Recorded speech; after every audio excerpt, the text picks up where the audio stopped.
Ditën e martë, sepse ju e dini që gjatë javës madhe bërmësoria bëhet mëngjes dhe mëngjesoria bëhet në darkë. E sot ne bëmë mëngjesoren e ditës së martë. E në këtë ditë kemi dy tema shumë të rëndësishme. Paravolin e 10 virgjëreshave, të cilat janë pjesë e asaj që quhet shërbesa e dhëndrit, që do të thotë flet për ardhin e dytë të Krishtit, si dhëndri i kishës. E në këtë paravoli ka disa gjëra shumë të rëndësishme për jetën tonë shpirtërore. Tregohet ishin 10 virgjëreshat, edhe Zoti ju tregon atyre duke përdorur se si bëhej dasma në shekullin e parë në Izrael. Mbas fejesës, dhëndri shkonte në shtëpinë e Nuses së bashku me miqtë e tij, dhe Nusja ishte përgatitur me shumë vasha të tjera që e prisnin me llampa, se vinte gjithmonë natën, pasi nuk e dinte orën e saktë, dhe prandaj shumë merrnin edhe vaj për llampat më tepër se sa duhet. Dhe në këtë tregon paravolinë e virgjëreshave për treguar ardhin e dytë të Zotit. Dhe thotë 5 ishin të mençura, të cilët e kishin mbushur llampat me vaj, edhe 5 ishin të marra, të cilat nuk e kishin mbushur. Dhe kur ata i zuri gjumi, thohet, erdhi dhëndri, dhe gjithë u zgjuan për të pritur dhëndrin, dhe ata që kishin llampat me vaj u ndezën, ndërsa ato që s'kishin nuk mund ta ndiznin dot llampën dhe u kërkuan atyre të jepnin pak vaj. Ato i thanë, nuk mund të jepet kjo, sepse dhe kjo që kemi ne është vetëm për ne. Dhe ata shkuan për të blerë, dhe ndërkohë dera u mbyll. Dhe kur u kthyen dhe trokitën dhe i thanë Zot na hap derën, Zoti i tha, nuk ju njoh se kush jeni. Kjo është paravolia. Çfarë do thotë kjo paravoli? Të gjithë etrit e kishës kanë predikuar rreth kësaj paravolie, ka që është shumë e rëndësishme. Virgjëreshat dhe llampat tregojnë shpirtin e njeriu. Gjithë jetën që ka bërë ai njeri. Dhe vaji është punët e mira dhe veprat e mira që kanë bërë njerëzit për ndihmuar të tjerët. Kështu shpjegon Shënia Gojarti. Gjithë bamirësitë që bëjmë ne duke ndihmuar të tjerët është pikërisht ajo që mbushim llampën tonë me vaj, dhe kur do vi dhëndri do e kemi të ndezur. Etër të tjerë po në të njëjtën formë e shpjegojnë për një formë detajuar. Një formë detajuar është nga Shën Serafimi i Sarovit, dhe është shumë për rëndësishëm për të dëgjuar se si e shpjegon ai. Thot padyshim, thot, virgjëreshat kanë bërë një virtut të madh, sepse kanë shërbyer vazhdimisht. Por nuk e kanë mbushur llampën me vaj. Dhe kush është ky vaj? Vaji është pikërisht thot fitimi i shpirtit shenjtë. Nëse ne bëjmë vepra të mira, duhet i bëjmë në emër të Krishtit. Dhe citon një nga letrat e Shën Antonit të Madh dërguar murgjve.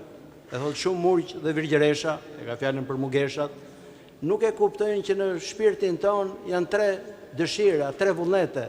Është vullneti i Perëndis, që është i përsosur dhe që është shpëtues dhe shpëton shpirtin ton. Është vullneti ynë, ose dëshira jonë, e cila edhe kur nuk është shkatërruese, nuk mund të na shpëtojë dot.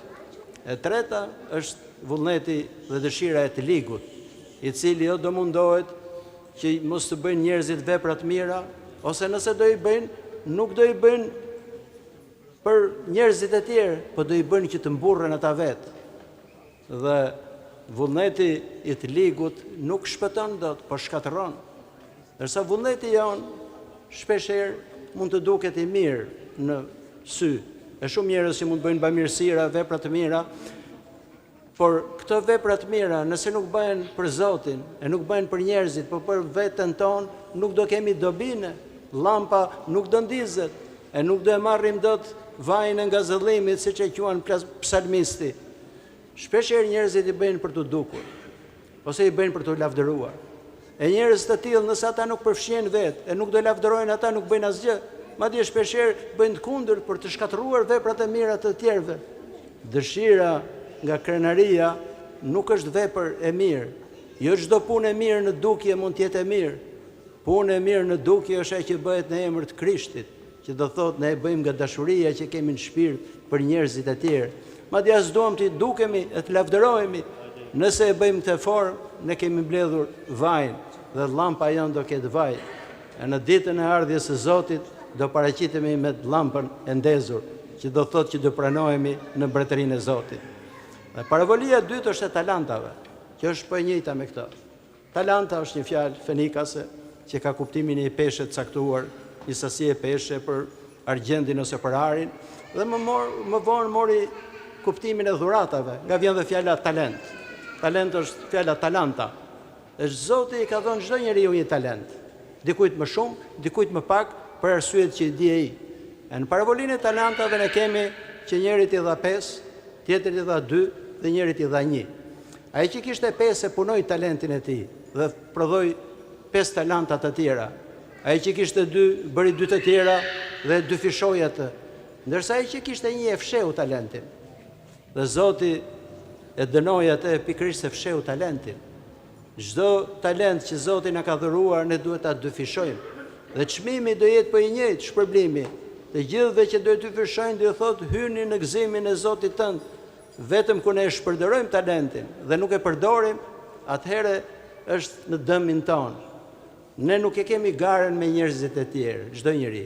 Njerëzit krenar e kanë garen me njerëzit e tjerë. Çdo njeri e ka garen me talentin që i ka dhënë Zoti. Mos shikojmë se çfarë bëjnë tjerët. Dikujt Zoti mund t'i ka dhënë 5 dhe do i kërkojë nga atij 5 të tjera. Nëse njëri t'i ka dhënë 1, do i kërkojë 1. Prandaj dhe kisha na paralajmëron nëpërmjet këtij tregimi për t'u përgatitur, për t'u përqendruar tek vetja jonë e për ta dyfishuar talentin që na ka dhënë Zoti. Dhe le të mundohemi që ta përdorojmë talentin në mënyrën më të mirë. E le ta mbushim llampën e zemrës sonë me vajin e ngazëllimit që vjen nga çdo punë e mirë që bëjmë ne për ndihmuar njerëzit e tjerë, jo për hirin ton, po për hirin e atyre. Ky është vaji i ngazëllimit. E do donja t'ju nxjisja ju, veten time e të gjithë, që le të përpiqemi për sa kohë do jemi në këtë botë që të përgatisim llampën, sepse do vi një ditë që nuk ka më kohë. Do duam që ta mbushim, por nuk do jetë më, dera do mbyllet.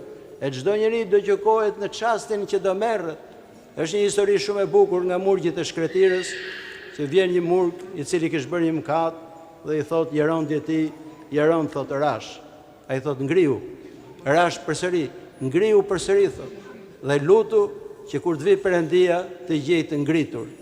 Këto fjalë janë dhe për gjithë secilin nga ne. Le të përpiqemi për të realizuar mbushjen e zemrës tonë me vajin e ngazëllimit, sepse ne nuk e dim orën kur do vi Zoti. Shën Pavli shkruan e thot, do vi si vjedhës thot në mes të natës, që askush nuk e di se kur. Prandaj dhe duhet jemi vigjilent. Asnjë nuk e di ditën kur do paraqitemi përpara Zotit. Nëse do jemi vigjilent, e do përpiqemi, e do e mbushim llampën e shpirtit tonë me vaj, atëherë do gëzohemi edhe ne bashkë me ardhjen e dhëndrit, që do thotë ardhja e dytë e Krishtit. Amin.